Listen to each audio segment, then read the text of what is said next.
Welcome to this discussion around the Tax Administration Act.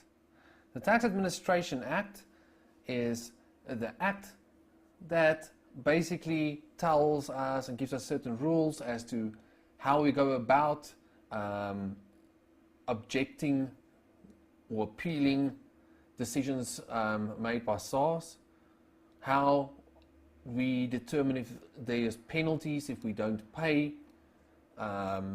our correct taxes, or if we don't submit tax returns. If we wanted to be a tax practitioner, what should we do? So it all has to do with the administration. The amount of sections is very limited. That's in your syllabus for this. In general, these are usually not big questions, and in this video I'm going to just briefly talk about what some of the sections are about. Right, so Tax Administration Act was introduced in October 2012, and let's take a look at it. So some of the first things you need to know is the definition of a business day, which you can find in section 1. It basically tells you that it is not a Saturday, Sunday or a public holiday, and they also tell you between December 16 and 15th of January there are no business days, because it excludes those days. This is important for you to understand because, for example, let's say that you need to submit your provisional tax return by the 31st of August, but the 31st of August is not a business day, then you need to submit it on the last business day before that date. Right. Section 22 talks about the requirements of a taxpayer. When must you apply?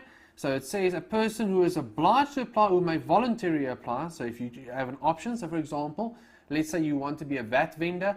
If you make more than R1 million, well, then you have to be one, so then you're obliged.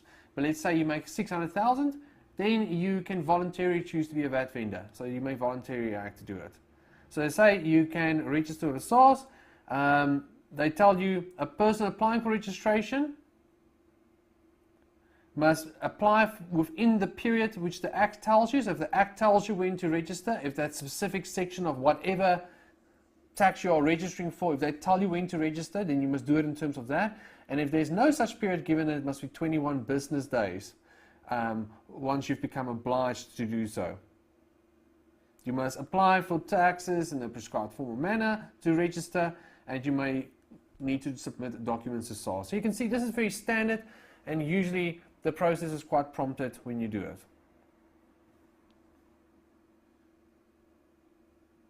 Okay. Duty to keep records. This section just basically talks about the records so that you need to keep for SARS. So every year you have to submit a tax return. How long do you need to keep your records? So think about it. For example, let's say you've been claiming travel allowance. How long do you need to keep your logbooks and so forth? They tell you that you need to keep that for a period of 5 years.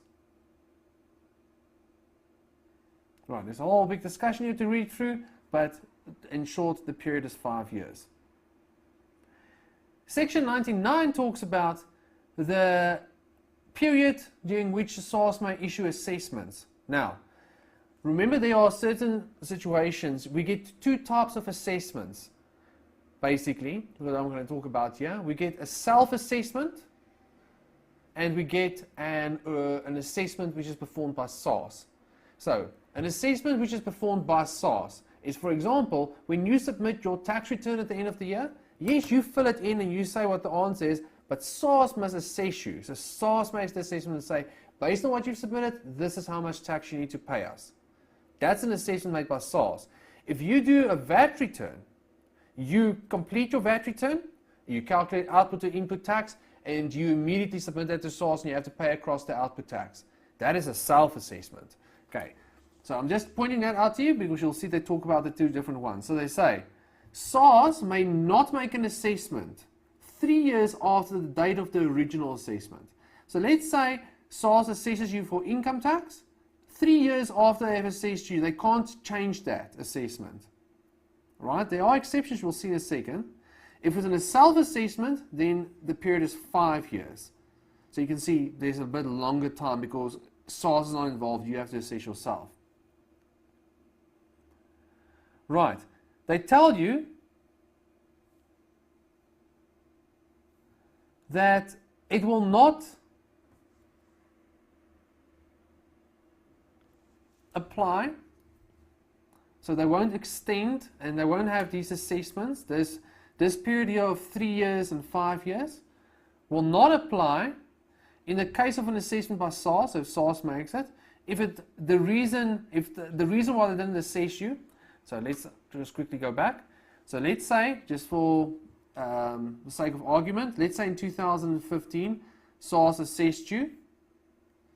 3 years later, after that, so after 2000, so 16, 17, 18, after 2018, they can't change this assessment and say, listen, I know we said it's 500,000 rands, but now we've changed our mind and it's 600,000. They can't do that after 3 years. But they can do that if the reason why they didn't charge you the correct amount or assess you for the correct amount is because you committed fraud, misrepresented it, or did not disclose material facts to them.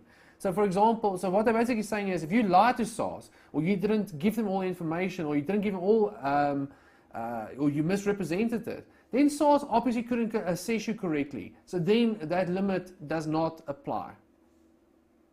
Right, if it's a self-assessment, same type of story, then that 5-year limit doesn't apply. If it's fraud, if it's intentional or negligent misrepresentation, intentional negligent non-disclosure, or you decided to not submit a return. Right, so if you didn't submit a return, so then SARS can assess you 10 years after it if they wanted to. Right, for example. Section 102 talks about the burden of proof. You will recall that this is something that you talk about and consider when you're looking at the gross income and general deduction formula. The burden of proof lies with the taxpayer to prove that an amount is not capital in nature, for example, or is capital in nature, rather. So a taxpayer bears the burden of proving that an amount, transaction, item, event or item is exempt or not taxable. Right, so you want to claim an exemption, a bursary exemption, you need to be able to prove it to SARS. SARS isn't going to prove it, you have to prove it. That an amount or item is deductible. So you want to claim an expense, you need to be able to prove to SARS that you can claim it. The tax rate is applicable. So for example, if you look at something like dividends tax, there's rules that says if you have certain disclosures and certain agreements like double tax agreements, it can be a lower percentage than what is prescribed in the Act, the tax rate. It's up to you to prove that. Right, variations are correct. If an amount should be reduced tax, any of these things, it's up to the taxpayer to prove, not SARS. So if SARS takes you to court, you can't say to SARS, well, I'm saying it's exempt, you need to prove that it's not exempt. No, no, no, you have to prove that it's exempt. Section 104 talks about objections and a bit of the appeal process. We're only seeing a little part of the process here, that's the only part that's examinable. But this is when, so let's say now, you submit your tax return, and you think that it's going to be 500,000 rands, your taxable income, or your tax, whatever you want to see it, but SARS comes back and says, no, it's 750,000 rands. You're unhappy about that. So what can you do? So the first thing that you should do if that has to happen is you can make an objection, but before you do that objection, you have to first ask SARS for the reasons for this. Why did you charge me 750? Or why did you say 750? You must do this within 30 days. SARS will then give you the reasons. They will either do this within 30 days or 45 days. 45 days is the norm, but it will be 30 days if the taxpayer or SARS has already provided you with the reason. So they might have said, when you receive your assessment, the reason why we gave you this charge you this is because of this, whatever reason it might be. We didn't allow certain deductions. Right, they might believe that they've already given you enough information. Sometimes that can also be something that's disputed between you and SARS. So you might then receive those reasons from SARS. If you accept it, then the assessment stands and you'll pay your tax based on that.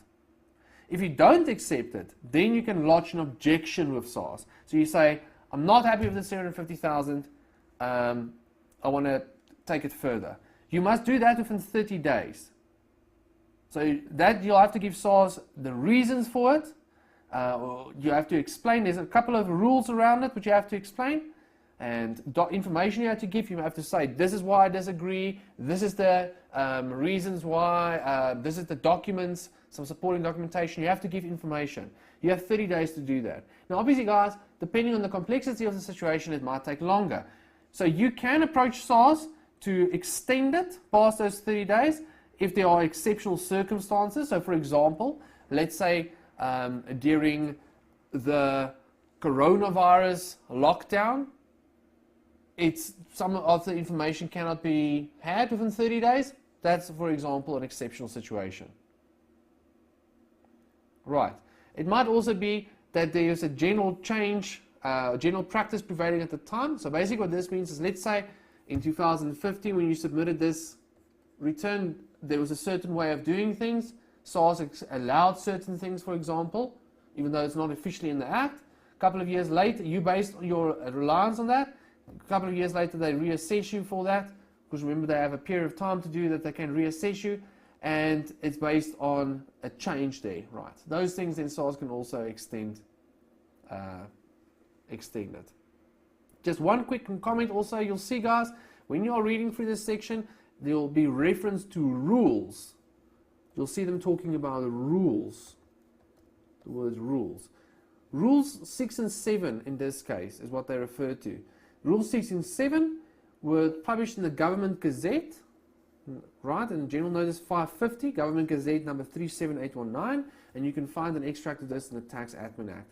I've tried to, you'll see, give you some references where to find these rules. But this is a good summary.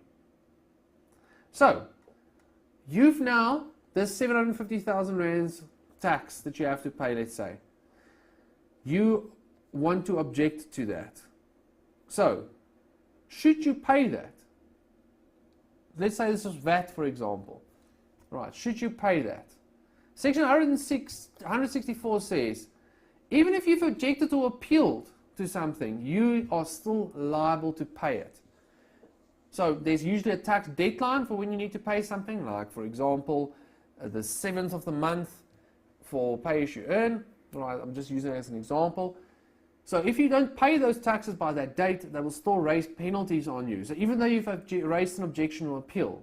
So think about it for a second. You're not happy with that 750,000. You still have to pay it. Then you'll object and appeal and do everything that you need to do. And if you are correct and it should have been only 500,000, then SARS will refund you the excessive amount. But you have to pay it. You can't just say, I'm holding on to my money. It's not the same as an invoice or something like that you might have received from a customer or from a supplier or something like that. Right. It's not something like that. You have to pay it. You can request SARS. You can go to SARS and say, listen, I can't pay that. I don't have the cash flow for this, or whatever the reason might be, I can't pay that. You have to give them a reason for that. SARS will then consider things. They'll look at it, they'll say, all right, SARS will assume that they're correct with the 750. So SARS will say, okay, if we ask this person if we agree to defer it, so that the person doesn't have to pay it, is there a risk that we won't be recovering the amount? So for example, let's say you're losing money at the moment. Right, over the last year you've lost a lot of money. SARS assesses you, and now you say, I don't want to pay the tax, I want to appeal it and object to it. Please, I'm not going to pay it yet. You ask SARS to not pay it. They'll look at you and say, like, you're losing a lot of money, so we're worried that maybe we are correct and you do owe us 750,000, and then you can't pay it. So then they might say, no, sorry, you have to pay it. If there's a risk of fraud, they'll look at your compliance history. So let's say you've always done your taxes on time, done everything right. That's favorable for you. They might extend this. If you've always been late, there's always issues with you, they won't extend it. Right, they'll look at, will it cause irreparable hardship to the taxpayer? So that's 750,000 that you now pay. Because you're paying that excess amount, is that going to cause a situation where you now maybe lose your house or property or something happens, whatever the reason might be? They'll look at that. Did you give them security? To say like, listen, I'm not going to pay it, but here's security, whatever the reason might be. If they do that, then they will extend the date by which you have to pay it. So this will give you a chance, hopefully to get your objection in and appeal it and maybe get the correct amount. Right. Once SARS has done that extension, they can also revoke it, or they can choose to not do this. And that will be if they look at all of these things and they agree, they see that there's a risk of it, or it's it's considered frivolous what you're doing. So frivolous basically means you just being petty, being funny, saying like, it doesn't really bug you, but you're just doing it to make life difficult for SARS.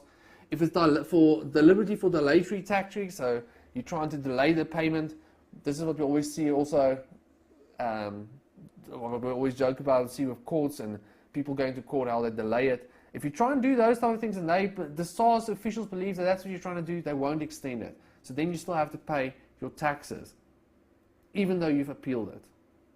They also say here, this is the one thing which you just need to see. If you apply to SARS, so I'm going to go through the story again. You submitted your tax return, you believe it's 500,000 rands. SARS now comes and says, no, it's 750,000 rand. Let's say the due date is tomorrow, or a week from now. Let's say it's a week from now. You don't have the money to pay the 750,000, and you don't believe it's right. You believe SARS has done something wrong. So you'll do this whole appeal, ask for the reasons, and you will object to it. So obviously I said now a week, but right, you have to do this within time. You'll apply for all of those things, you'll have the reasons and so forth, and you'll ask for it. You still have to pay this amount by the deadline though, but now you don't want to do it. So that's what we talk about here. Section 164 says, sorry, you have to pay it, unless SARS agrees that you don't have to pay it yet. So they'll consider these factors.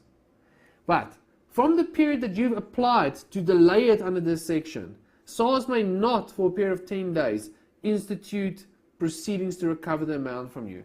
So let's say the deadline is there, you've now applied to delay it, for 10 days SARS can't do anything. Right, so that's just to give it a little bit of time to go through the system. Then I'm going to quickly talk about penalties. These are penalties in the Tax Act. So there's two types of penalties. You get admin penalties and understatement penalties. Admin penalties, as time goes on, the government will publish more reasons or more things that qualify for admin penalties. They publish it in a public notice. Currently, there are only a few. The admin penalties are penalties which are there to encourage you to comply with taxes. So, currently what we're looking at mostly are things like a person not submitting their tax returns. So, if you not submit your tax returns, you might have admin penalties. Understatement penalties is when you understate. It's not underestimate or anything like that. It's not provisional tax. It's where you understate the taxes or your tax liability. So, for example, someone who is committing fraud or evading tax by not putting information in there or negligently completing their tax return, that will understate their tax, and that's an understatement penalty. This is to deter or discourage unwanted behavior of non-compliance. So we want people to be honest. We want people to take care when they do their tax returns. So let's first talk about the admin penalties. So the admin penalties are mostly fixed amounts of penalties. So it's not based on a percentage. I want you to know there are percentage penalties. So for example, when you study the provisional tax, or when you study it, you'll see that if you do not submit your provisional tax return and the payment in time, there's a penalty involved, a percentage penalty. That is a version of an admin penalty as well. That penalty is still applicable. These penalties will be over and above it. Right. So the fixed amount penalties, right, will apply. So I'm just going to jump a little bit ahead. You'll see it's this over here. These penalties are amount per month. So if for 10 months you haven't fixed the issue and you're in this one, they'll charge you that for 10 months every month, 250 rands. Okay. Now, those fixed penalties, when will that happen? Currently, like I said, the only situations are when tax returns have not been submitted. Natural persons, if you have not submitted tax returns, if you've got 2 or more outstanding tax returns, then the penalties will be applicable. So if you've got 1 outstanding, it's not yet applicable. 2 or more, it's applicable. Companies, This is when SARS, if SARS has put out a public notice saying companies must submit their tax returns by a certain period of time, and they've contacted you and said, with a final demand saying we want you to please submit your tax return, and the company hasn't done it, then it will apply. So there's no necessarily a 2-year period here involved. SARS will issue a demand. All companies need to submit tax returns. This is an issue that SARS is struggling with companies and taxpayers not submitting tax returns, so this is to penalize them. Now, these penalties are determined based on your assessed loss or taxable income for the previous tax year. Right, that's what the column number 2 here says. It says, look at your previous tax year and then determine where you sit. So if you have an assessed loss, you sit here. If you had taxable income of 6 million over a year, for example, okay. Then it says you get this penalty for each month or part of a month that the non-compliance is not there. So just for now, let's say I should have submitted my tax return by August, let's say 2017, right? And it's now December 2017. So August, September, October, November, December. Each of those months, they'll raise this penalty. Let's say I paid it on the 10th of December. Right, then there's a part of a month. It's still applicable. I'll still get a penalty for December. They can do this for a maximum of 35 months if SARS has your address. If they do not have your address, it's 47 months. Okay, so guys, look at these. 16,000 times 35 can be a lot. Then they tell you, for these taxpayers that I list here, you must treat them as if they are in this category over here, unless they are already in this category. So, they will be in this bottom category if their taxable income exceeds 50 million rands. So, these taxpayers, if their taxable income exceeded 50 million in the previous year, you use this rate. Otherwise, you use this amount. So, even though, for example, let's look at the first one, let's say a listed company. Let's say a listed company had a taxable income of, let's make it $1 million. Then they would usually, a company would sit in this line here. But because it's a listed company, they will be treated as if they are in this line. So everything here is treated as if it's in this line. Listed companies, companies whose gross receipts or accruals exceeded 500 million rand. So it's basically their gross income exceeded 500 million, right? Because remember, this talks about taxable income over here. This is gross receipts. So you start with your gross receipts, then you deduct from it all your expenses and stuff, and you end up with your taxable income. So if that amount at the top there, sales and those type of things, more than 500 million, you're in this category. Right, if you're part of the same group of companies as either a listed company or one of these companies, which we just discussed, with the gross receipts or accruals exceed 500 million, then you will also be it. So if you're a subsidiary of that company, for example. And if there's companies which are not liable for income tax, such as, for example, a public benefit organization, but whose gross receipts and accrual exceed 30 million, they will also sit there.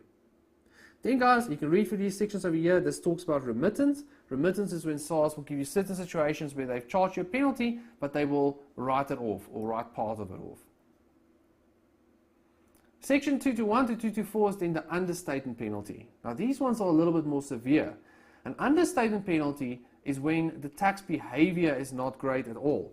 So the previous one we looked at, they'll talk about situations in which the taxpayer did not submit tax returns. Now we're going to see situations which are usually a little bit more serious, and they want to discourage taxpayers from doing this.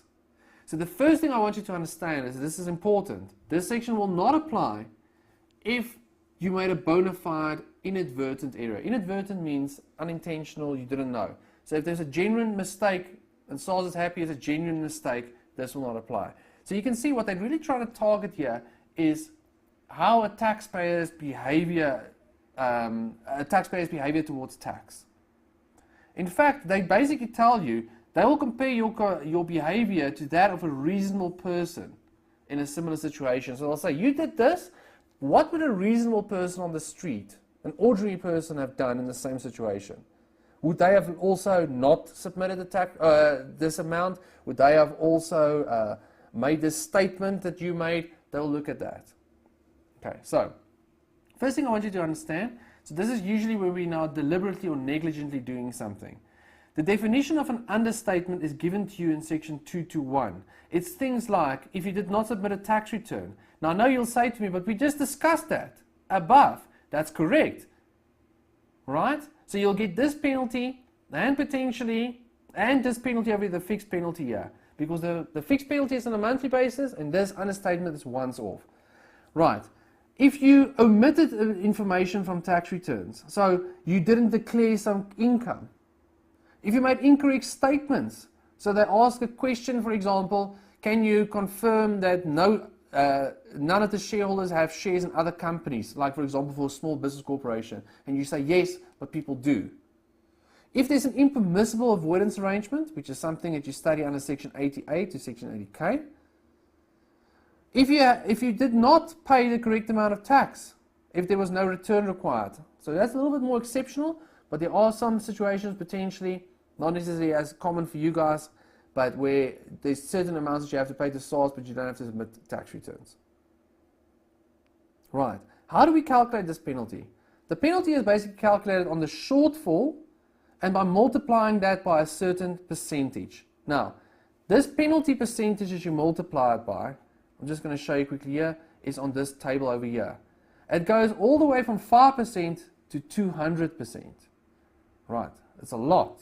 So let me explain to you quickly what this means. Let's say, for example, a person did not submit tax, a company, right? Let's say there's 10 million rands taxable income, so 28% of that, that's what the tax on that would have been. All right, so let's say a company went, and this company did not tried to evade tax. It did not declare 10 million rands of income, so it avoided 2.8 million rands in taxes. If that happens, the company will first up have to pay the tax that you owe SARS. That's not the penalty, that's just what's due to you. They will then also apply a penalty. So what they'll do is they'll look at your behavior, they'll decide where it will go into, and this is from SARS and from the courts and so forth necessarily. Right? So for example, let's say you had intentional tax evasion. And this is a repeated case, so you've done it before. They will charge you 200% penalty. So you first pay this 2.8 million, plus then you pay 2.8 million rands times 200%. So 5.6 million rands. That will be the penalty. So you'll pay that 2.8 that you owe them, plus a penalty of 5.6 million. It's a lot. You can see how this can close a company down. And it does happen. But then again, guys, you have to be a person that's done it repeatedly. And that can be 2 times, 3 times. Or if it's obstructive, so if you're really going for it, right? But you have to do something really wrong to get into that situation. If you were negligent, right, there's different percentages as you can see. If it's an impermissible avoidance arrangement, this is what's in section 80A to section 80K. If you didn't take reasonable care to complete a tax return, all of these ones. Now before I continue there, this is one, a substantial understatement, which is defined in section 221. Please just go and look at that definition of how it works. Now, what I've shown you here is, this is the penalty percentage, and this over here is the shortfall. In this example I used, SARS had a shortfall of 2.8 million rands because you didn't pay that. Right, how do we know how to determine that shortfall over there? They tell us that in section 222.3. Right, A, B, C. A is, let's say that you said to SARS, so I'm just going to say you for now, that's a taxpayer, right? Let's actually call it taxpayer. The taxpayer said to SARS, this is the tax that I owe you, 5 million rands. Right. And SARS, or let me do it like this. So the taxpayer says they owe 5 million rands. This is the understated amount. Right, they only declared 5 million. SARS reviews it and they see, wow, the correct tax would have actually been 7 million rands. The difference between those two is 2 million rands. That is the shortfall. So this is actual tax payable. Okay, I'm trying to show you, I'm not talking about taxable income here. This is the actual tax payable. So this is after multiplying the taxable income by 28%. So you calculate, you owe SARS 5 million, and SARS says no, it should be 7 million. That 2 million is a shortfall. You take that 2 million, you have to pay it first of all to SARS, and then you have to apply the correct percentage penalty. 22.3b. The difference between the tax refund due, if it was calculated correctly, and the tax refund due based on what the taxpayer said. Right, so okay,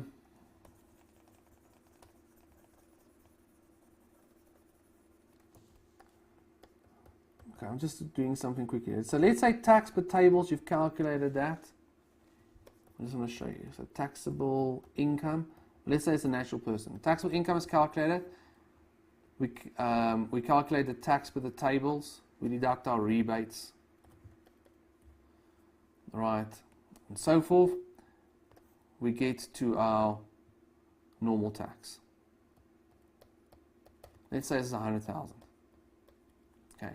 The prepaid taxes that gets deducted from that is 120,000. So SARS owes you 20,000. That's what we're talking about in here. Right. So SARS owes you 20,000. That's what you say. But now, so I'm going to say this is the understatement. This is what you said, the taxpayer. The correct one, so they do this whole calculation. The correct thing that they do is they see it's only 5,000 rands. So the difference between this 15,000 rands, that's the shortfall. Because you said SARS must give you 20,000, SARS should actually only give you 5,000. So 15,000 is SARS' shortfall. That 15,000 multiplied by the percentage. Right. And then section 22.3c says the difference between the amount of an assessed loss that would have been carried forward by the taxpayer, if calculated correctly, and the amount of the assessed loss or other benefit in both these situations based on an incorrect amount. Okay, so let's say, for example, here where you calculate your taxable income, the amount's negative 300,000 rands. So that means there's no tax per tables, none of these things that we're going to be calculating. That 300,000 rands is carried forward to the next year usually. But you say 300,000, that's your understatement. SARS calculated it as being only 100,000. So that 200,000 rands there is a shortfall, that times the percentage. Okay, so a couple of things here. They say if both these situations are applicable, and this might be for different taxes, make sure that there's no duplications that you are taking into account. So take that out, that's what they're saying. If the taxpayer did not submit a tax return, that is also considered an understatement. So remember what we keep on doing here. I show you the understatement amount and then the correct amount. And then we do the difference. If the taxpayer did not submit a tax return, then the taxpayer's tax or whatever they calculate is considered to be null. So, let me explain to you why this is important. Let's say your taxable income, or not taxable income, the tax payable for the year. Let's say you're a sole trader, so there's no income pay as you earn, for example. The actual tax that you've calculated is 300,000 rands. You don't submit a tax return. Then it says the taxpayer, or the understatement, said the tax that must be paid is null, and the correct amount is then 300,000. So first up, you must pay your 300,000 rands, and then the difference here is the shortfall, so 300,000 rands. So why did you not submit your tax return? They'll look at these situations here, right? And as you can see, it can be high percentages. So there's gross negligence, for example. 100% of the tax you'll have to pay.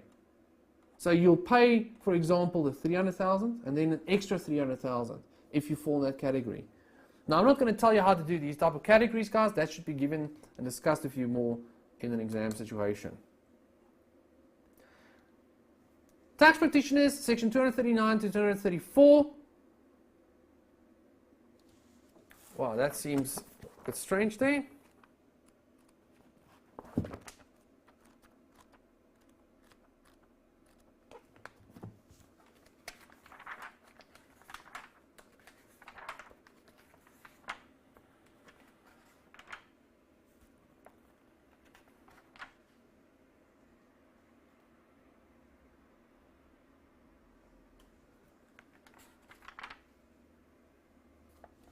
Sorry, 239 to 243. Any person that provides advice to another person in terms of the Tax Act must register with SARS, right? And with a controlling body. So let me explain to you. So if you belong to a controlling body is a body which controls its member. That can be IRBA, it can be SAICA, for example, it can be the General Council of the Bar of South Africa, it can be CIMA, SAIPA, ACCA, etc. There can be a whole bunch of them. If you belong to a controlling body like that, which is approved by SARS, you need to register with that controlling body as a tax practitioner and with SARS as a tax practitioner. Right. You have to do this within 21 days of rendering the service. So if you render the service 21 days late, but no later than 21 days, you must have been registered already, or beforehand, preferably. You do not have to register with a controlling body or with SARS as a tax practitioner if you are doing one of the following. If you are a person who provides or assists the employer for no consideration, so if you are basically working for your employer in a tax department, it's for your employer, so it's not for external people. A person who provides advice as incidental part of providing goods or services to another person. A person who provides advice or completes the documents in respect of an employer. So for example, if your employer tells you what to include in a document and you just fill it in, right? Or if you're working under a tax practitioner and that tax practitioner supervises you and is accountable for all of your actions. So basically someone that works in an audit firm and are not signing off and so forth, you're a clerk in an audit firm or working for a tax practitioner, for example, you don't have to register just yet. You may not register if a controlling body removed you in the last 5 years due to misconduct. So if you committed fraud, the SAICA says, listen, you can't be a CA, then you also can't be a tax practitioner. Right? What happens if there's complaints? So tax practitioners, sometimes there are complaints. What if a tax practitioner behaves unethically? Someone becomes aware of a tax practitioner telling clients to omit information from their tax returns or do something like that. This is discussed in section 241 to 243. A SARS official may lodge in a complaint with the controlling body. So let's say you belong to SAICA and you're a tax practitioner and SARS becomes aware of a problem, they can lodge a complaint with SAICA. Right, that will happen if the official is of the opinion that you've assisted a taxpayer to avoid or unduly postpone their obligation. So you're telling them, listen, this delay or this not pay taxes.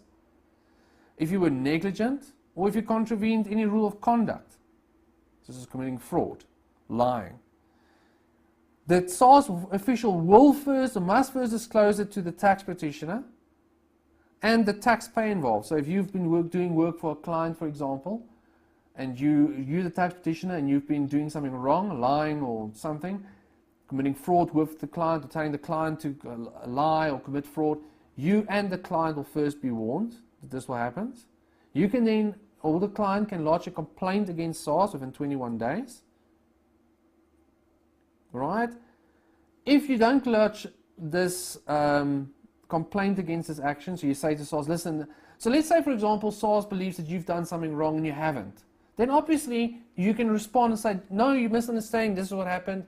If SARS is happy with that, then it ends. If they're not happy with it, or if you don't submit your explanation, then SARS will report you to your controlling body. So that's an overview of some of the sections, a quick overview of some of the sections in the Tax Administration Act. Please do work through the document in your SAICA Student Handbook.